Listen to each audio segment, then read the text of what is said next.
Hey guys, I'm getting all settled in to my new parking spot here on Whidbey Island in Washington.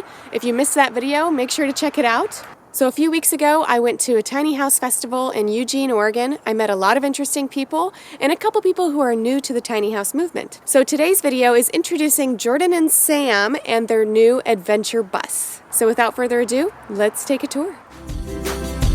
Make this house our tiny home.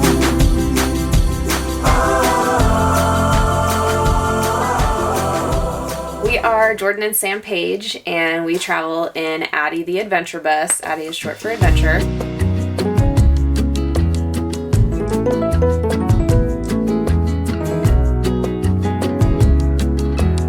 Sam is a physical therapist, so when he was in graduate school, he found out about traveling physical therapy, and so that's how we're able to travel now, because he takes contract jobs around the country. And so I got a job working remote last year, and so now I can work from anywhere with Wi-Fi. We found people probably on YouTube that were building houses out of buses, and we were really intrigued by it. And we started taping off a section in the loft. We're like, all right, this is what we'll have in the bus. How much stuff can go into 200 square feet? We had little construction experience before this. My dad's a contractor, so we had access to every single tool our heart desired. But other than that, we did the majority of the work. We actually finished the build just over 2 weeks ago and have been living in the bus full time for 2 weeks. So far, we really love it. You have like these realization moments where you're making a full breakfast, like in a rest stop in a new state. But I think what's been most surprising is how much the bus is home. When we wake up in the morning, we make coffee, and when we binge on Netflix at night, like it's still our home. We just happen to be somewhere else every day when we do it.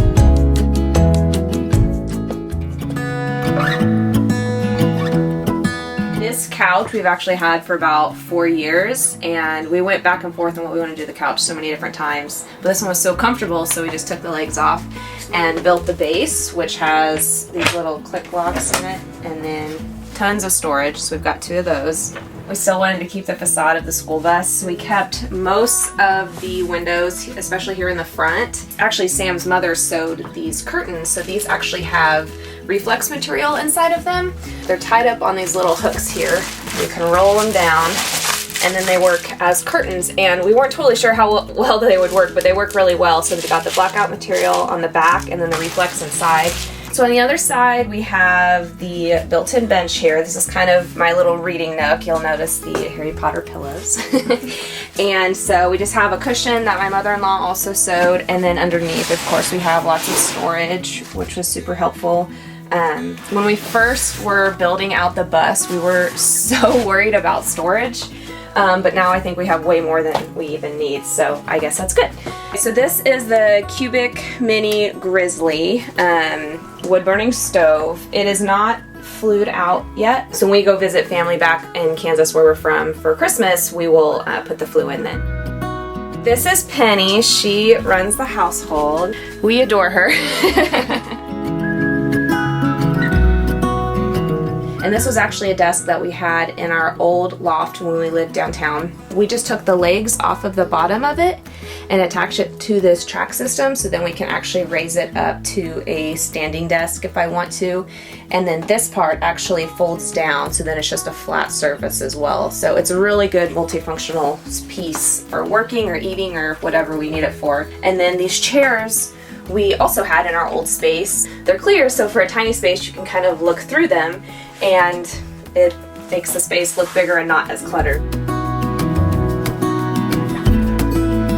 So most of the bus is custom built, but we decided to do prefab cabinets, and they are super, super nice because they've got the slow close, so it's really nice. And then Sam included these locks to help keep them shut while we're driving, because we didn't have these at first, and we would take a corner and it would fling open. So we're trying to, like with the curtains and the drawers and everything, we're just learning as we go and figuring out what works and what doesn't, and so that's worked so far, so that was good. We do actually have granite countertops in here, which is not very common in like tiny houses and schoolies, but Sam's dad is a contractor and he had this leftover granite from a job and asked if we want it, and we said yes, of course. And we wanted a fully functioning kitchen as much as possible. So we did do a full gas range as well as a stove. And then we do have cabinets up above. This was an Amazon find actually. The brand is Winter. And so it is temperature controlled on both sides, so we can make both sides a fridge if we want to, if we decide we don't need the freezer as much. And Sam is actually a home brewer, so if he needs to temperature control one side to ferment the beer, then he can do that as well. And then it automatically comes with these locks on it, so we can keep it nice and tight while we're driving. And then it does have the baskets inside as well, so we can lift one up and have a little bit more space underneath it. So we're up to where the wheel wells are. So we kept going back and forth on how we wanted to work around them. We did raise the roof 15 inches, so that helped a lot with being able to put the shower on top of the wheel well, so we would still have headroom. And then so we had this dead space under here, and we are both big winos, so we had to have a wine cellar in our bus. So on this side, we have some wine, as well as like a little extra storage in here, and it does actually go all the way back in. On this side we have the shower. We got the shower tub because it contained water a little bit easier than just a pan. And then of course we do have Penny, so this is a perfect little spot to get her baths, even though she hates them a lot. Other side is where the toilet is. So we had a bus warming party about a month before we left on our travels, and so we used the bathroom as the guest book, and so everyone signed it, and so it is really cool to go in here and just check out all of the awesome things that people said. One of my favorite parts is, yeah, the guest book. It's pretty cool. When we were first getting started with the bus, I said I need to have a bookcase somehow, some way.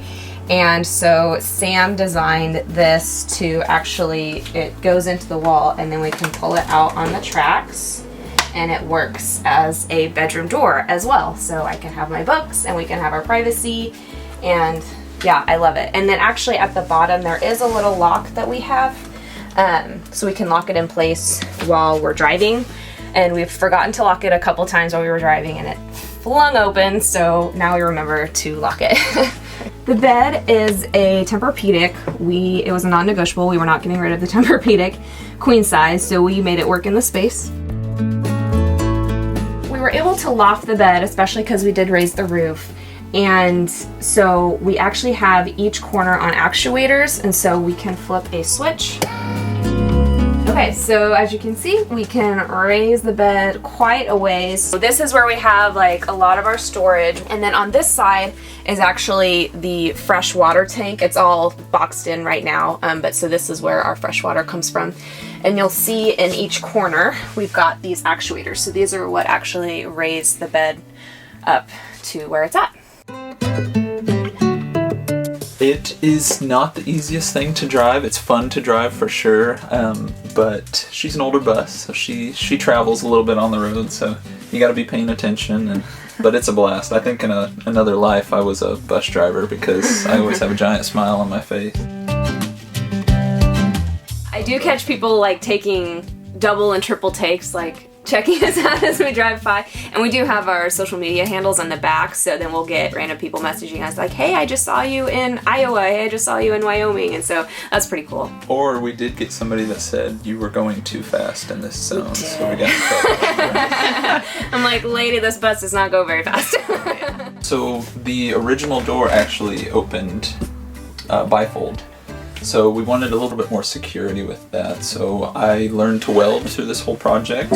So we welded the door completely together. It still functions like the good old-fashioned bus door, opens and closes.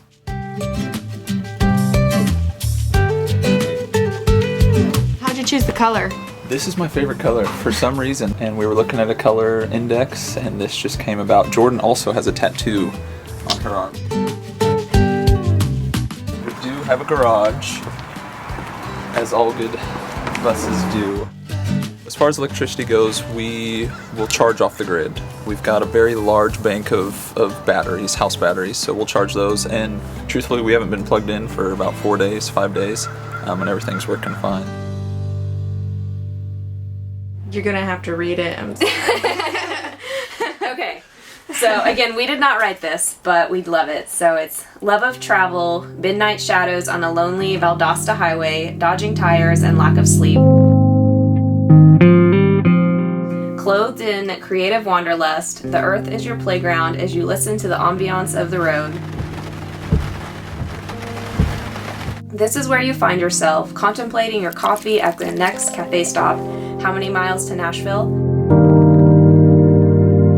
Love stretched across the miles, pulling you closer as you bond over shots of espresso and getting lost on back roads when your GPS goes out. You carry home with you in backpacks and frequent flyer miles, and you listen to the earth and all the stories it has to tell.